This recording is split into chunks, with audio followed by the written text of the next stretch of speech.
Hello, listeners. Welcome to A Familiar Journey, a D&D actual play podcast brought to you by Brain Adventures. A Familiar Journey tells the story of 4 animal familiars on a quest to save the legendary heroes of the realm from a mysterious evil entity. Let's meet our animal adventurers. Hi, my name is Logan Arneson, and I play Nimbus the Sheep, Oath of Glory Paladin. And a fun fact about Nimbus, I remember if I did that in a voice before, the fun facts. I think you did it in Nimbus's voice. Okay. Fun fact about Nimbus this week is that originally Nimbus wasn't supposed to be part of the family. He was supposed to be dinner. I don't know if that's a fun fact. Maybe that's a fearful fact. Yeah. Hi, my name is Christina, and I play Arminda, the wizard divinary axolotl. And I love I Will Survive. Yes. The song? Yes, that one. Thank you. I guess that song exists in A Familiar Journey now. Hi, I'm Hana. I play Discount the Chameleon, a changeling rogue. And fun fact about me is sometimes I forget what I was going to steal midway through stealing it, so I steal something else. And I am Izzy Rebels. I am the dungeon master here for A Familiar Journey, and I also portray Cloudy the Cat. And Cloudy's fun fact for this week is there was a short week where I dyed my tail blue. It was just a phase. I was trying it out, wanted to look a little bit more punk. It just didn't have the results I was looking for, so moving on. Last time on A Familiar Journey, Nimbus, a loyal and fun-loving sheep familiar, teams up with Discount, a sticky-fingered chameleon familiar, as they search for their humanoid counterparts, but instead find Arminda, the arcane axolotl and fellow familiar. After regrouping with Cloudy the Cat as well, the animals realize their respective humanoids have all gone missing, just before they are attacked by a murder of crows and now must defend themselves from these brutish birds. We're actually going to start with Discount. I'm still inside. Yes, Discount accompanied Trayson, stealthily sneakingly attaching onto Trayson as he went back inside to talk to his father, Gilder. Yep. Discount, I'm going to describe what you see. You're inside, and there are windows here that you can see outside. You are unaware of the murder of crows, if I remember correctly, so you're just hanging out inside, and this is what happens. Discount, you see Arminda has been lifted into the sky, about 60 feet up, and then suddenly drop her. Ah! Arminda quickly descends towards the ground, and, surprisingly, her crystal ball does not shatter. It doesn't even crack, because instead, the ground shatters. Arminda's crystal ball impacts the hillside, and the terrain splits apart into what looks like glass shards. And Arminda, inside her crystal ball, continues her descent into what appears to be eternal inky blackness. What the heck? So I'm going even further. Discount, as you look at this from above, you see a large set of teeth emerge from the darkness under Arminda. This jaw unhinges as Arminda is devoured into the monster's mouth. So make a new character. So bye. Discount, you see all of that in Trayson's eyes. In Trayson's eyes. Oh. His eyes have some strange magical property to them that have bestowed this wild vision onto you. Just as you snap back to reality, you feel Trayson's body go limp, and he faints. Gilder, who is holding his hand, he catches him and he's like, Trayson, by the gods, what happened? Son, are you okay? Discount, what do you do?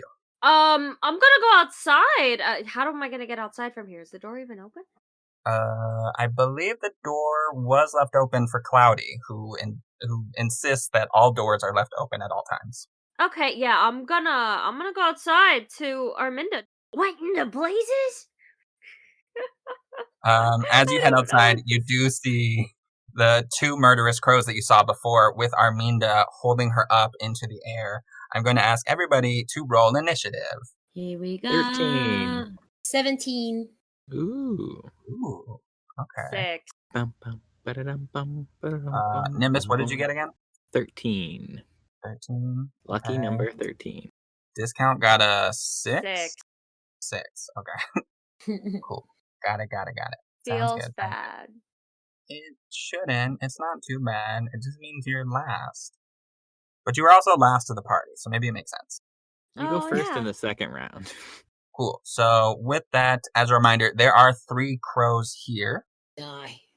And they each row separately. Yes. Ah. So I did a few rolls right now. All of them were pretty good. Birds are pretty fast. All right, so we are going to start with Cloudy, who got a really good initiative check. So Cloudy, as I remember, had just fallen off of Nimbus as she was taking a nap on him, and Nimbus decided to puff himself up in order to intimidate these crows. So Cloudy is just, she's like picked herself up, she's noticing what's happening. She looks at you, Nimbus, and she's like, so the fish thing in the bowl, is that like a shatterproof bowl, or is that like a normal bowl? I think it's a normal bowl, so we probably need to catch her. Okay. Well, it's fine. She'll land on her feet, because all animals land on their feet, right? No, that's just you. Okay, I feel like that's a flaw in the system, then. Well, with that being said, I think Cloudy is going to go after the bird that's still on the ground, the crow that's still on the ground. Because Cloudy, I don't think, has any real way to really help with that. So she runs under Arminda, looks up real quick as she goes under you, and just says, hey, good luck with that. Don't worry, if you die, you have 8 more lives. Oh my god. I do not, you stupid cat. She runs to the other crow, and she goes to attack. She hits. Cool, so she's going to hit that crow with her claws. She slashes it, and she deals 4 points of damage. And she's going to give... We're going to go for Nimbus. I believe Arminda is too far. So Nimbus, she's going to give you the help action with her bonus action. Next up is one of the crows holding Arminda. It's going to let go of Arminda. Then after that, the other crow that's holding Arminda goes. They're also going to release. So Arminda, you are plummeting to the ground and likely going to smash into a bunch of little pieces unless you have something that can help with this. I have a bunch of magic. True, but you're gonna need to, this is like you're not gonna be able to wait until your turn. You need to do this now. So I'm gonna ask you to make let's say a dexterity saving throw. Okay. And I do want to remind you and everyone listening, Arminda is a divination wizard, which means you can replace any roll with your portent rolls. And I believe you rolled a 2 and a 19. So if you would like to do really well on this, you could give yourself that 19. Yes, please. I want the 19 because I rolled an 11 and I... Ooh, yeah. Yes. No. So you can go ahead and take that 19. Still add whatever your dexterity saving throw is, though, to that. I have a -1 in dexterity. Okay. Still so an that's 18. technically, an 18, I think, is how this works. So yeah, it's an 18, which is still really good, and you will succeed. I will allow you for that then, Arminda, as a wizard of divination, which is a wizard that is gifted with future sight. You see yourself plummeting towards the ground, and you see a vision of your crystal ball smashing and falling to pieces. All the water goes everywhere, and you yourself are actually lodged with small pieces of glass. It seems very uncomfortable, and like you probably want to avoid that. Yeah. So I'm going to let you do that. You can, how do you want to avoid that specifically? You can just tell me what is the flavor, what's the role play you're going to play here? This is like the hardest thing I've had to do. I'm just asking you to play pretend. Yeah, I could land on Nimbus. Okay. So you do have telekinesis, so do you push yourself to land on Nimbus? Yeah. Cool. I like that. And then that gives you next to an ally, which I think is probably preferable anyway. As a wizard, you're kind of squishy, despite the fact that you're in a ball of glass. Plus that little detail. So as Arminda falls, she conjures up a magical jetting pulse of telekinetic energy, and she launches herself at you, Nimbus. But your wool is so compact, tight, and just huge right now. You just absorb Arminda's propulsion and perfectly stop her. And you are good. Arminda, you land safely next to Nimbus, and it is now your turn. Haha! Okay, now I want to attack those guys. So what do I have for that? Lightning lure? No. Oh yeah, I could do that. Lightning lure, right? Yes, I believe that would be a good call on your part. So that is I need to roll a strength save against that, is what I need to do. And I rolled a 5. So, no, I do not beat it, which means you do successfully lightning lure this bird. Yeah. Go ahead and roll the damage for that, which is 1d8 lightning damage. That's a 3. 3. And then if you would like to, you can pull that creature up to 10 feet closer to you. Would you like to do that? Sure, let's do that. Okay, cool. So we'll do that. I'll say that's going to put it right in front of Nimbus then. Perfect. Go, Nimbus, go. So is that your turn then? Yeah. Okay, cool. So moving on, Nimbus, your turn. Nimbus would like to attack the crow that got pulled towards, but I do have the help action from Cloudy, so I will have advantage on this attack. Oh, nice. Which is good, because I rolled a nat 1. Oh, Probably not going to hit, though, because that's a 10. sadly, a 10 does not hit. Is that it for you? Yep, that's it for me. Okay. So this same crow then that's just been pulled to you is going to look you dead in the eyes, Nimbus, and just go, the sheep, get away from me, and tries to fly away from you, meaning you can take an attack of opportunity on it if you would like. No. No? Okay. So it does get away from you, and it flies, I think it's just going to fly straight up. But it's only going to get, I think, 30 feet away. Yeah, it's only going to get 30 feet away from you. And I think it's actually going to take its action to dash away from you because it is so still scared of you, intimidated. So it's going to fly even further. So now it is also 60 feet away like the other crows. And that'll be discount. It is now your turn. Okay, I run out into the field and What? Where's the crack in the ground? Arminda! Arminda! Arminda, are you okay? I'm right here. Oh, you're okay. Yes. Good. Well, how far am I from the crow that's on the ground? I'll say you run out to meet where Nimbus is. So Arminda would be like on the other side of Nimbus from you, which is probably where you didn't see her. Okay. So you would also be 60 feet from pretty much every crow. Okay. In that case, I'm going to use cunning action to move, dash towards the crow closest. Okay, cool. I like this. So, are you gonna try and like jump off of Nimbus and get closer to the crow then? Is that what I'm hearing? If I can. Well, as we all know, Nimbus's wool is, I mean, what can't that thing do, right, Logan? It's also bouncy. Mm-hmm. That's true. Okay. So, if you would like to bounce off of Nimbus's wool, I will definitely allow you to do that. And because you've already used your cunning action, I will allow you advantage on that check. All right. It'll be an acrobatics, we'll say. Okay. Acrobatics. 22. Oh my god. Okay. I'm literally waiting for something really bad to happen. Wow.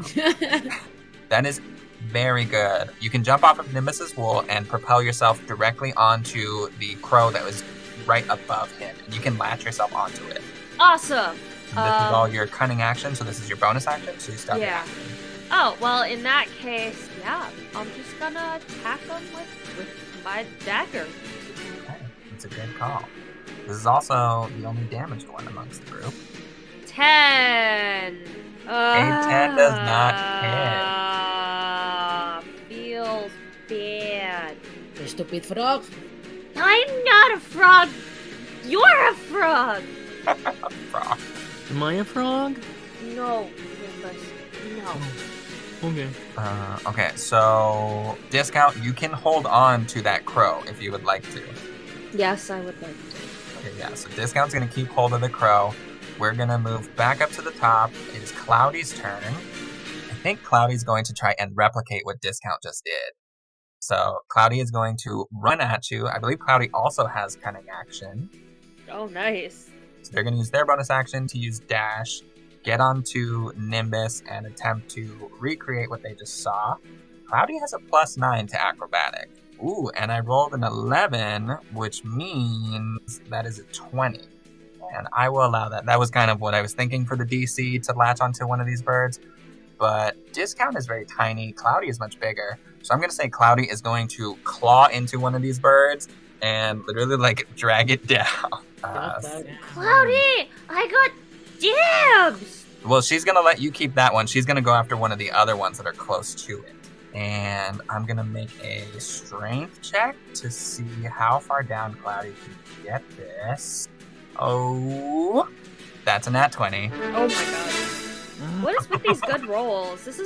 Someone's gonna die.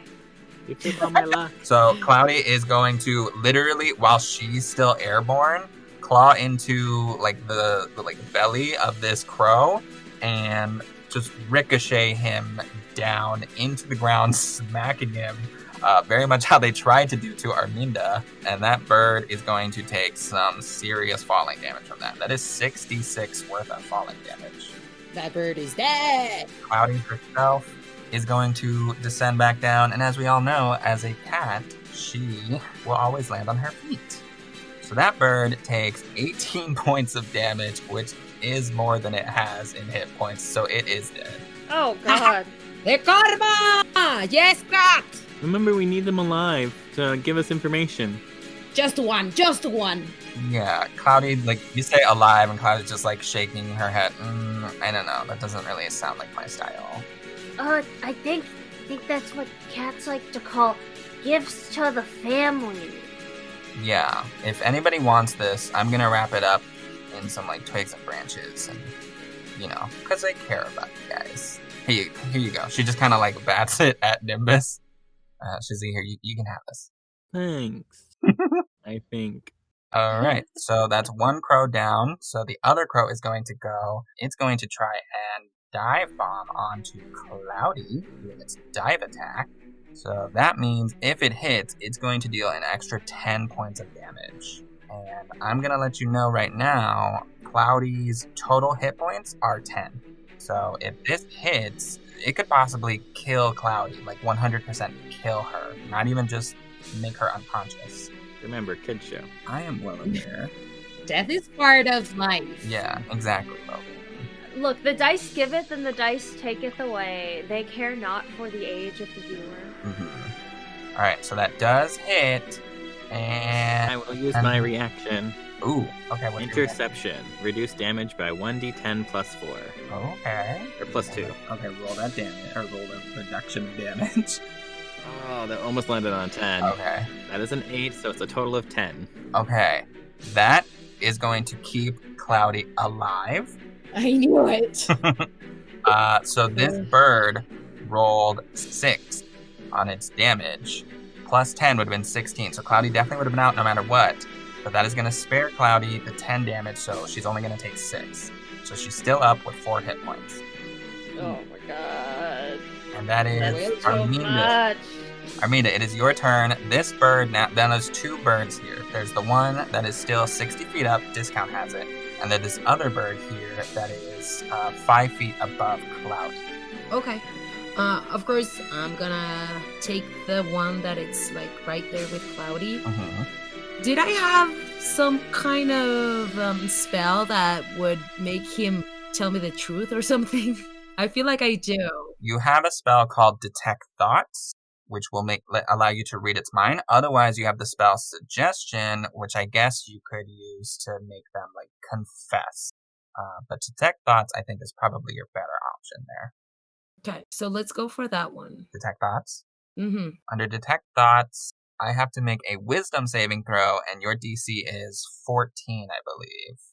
Mm-hmm. Cool. So let's see how wise this bird is. She's a bird. Ooh, I rolled really well. Oh no. Ah! I Good. rolled a 17. However, this bird has a -4 to wisdom. Aw. It's got a real bird brain. Yeah, sure. bird brain. Cool. Discount, you take 1 point of psychic damage for that. Oh, what? Really?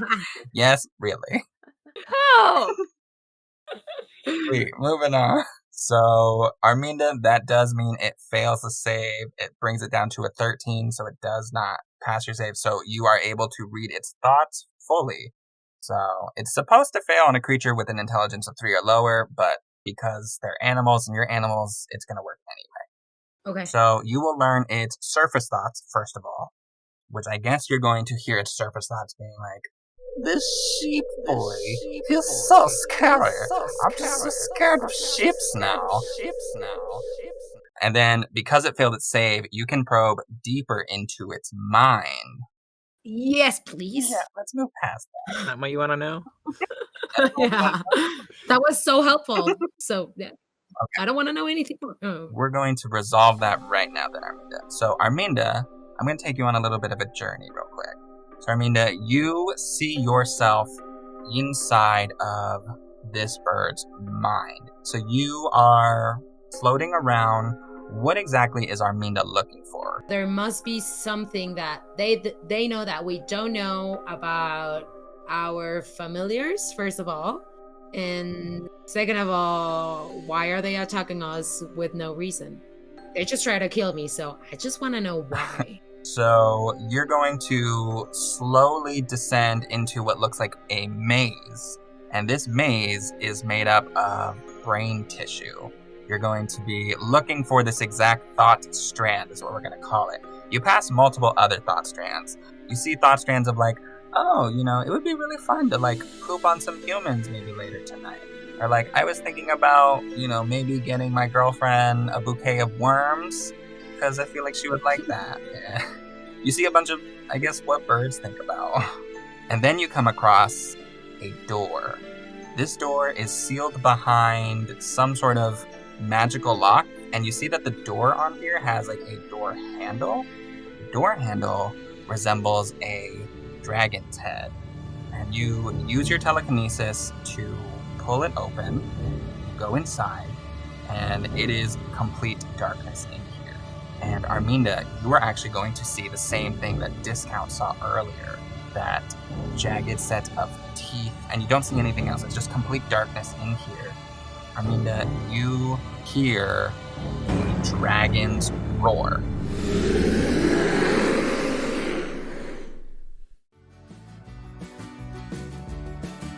Hello, listeners. We hope you enjoyed this episode of A Familiar Journey. Look forward to new episodes every other week as we follow our animal adventurers on this exciting quest. Make sure to follow Brain Adventures on Facebook, Instagram, and Twitter. Thanks for listening.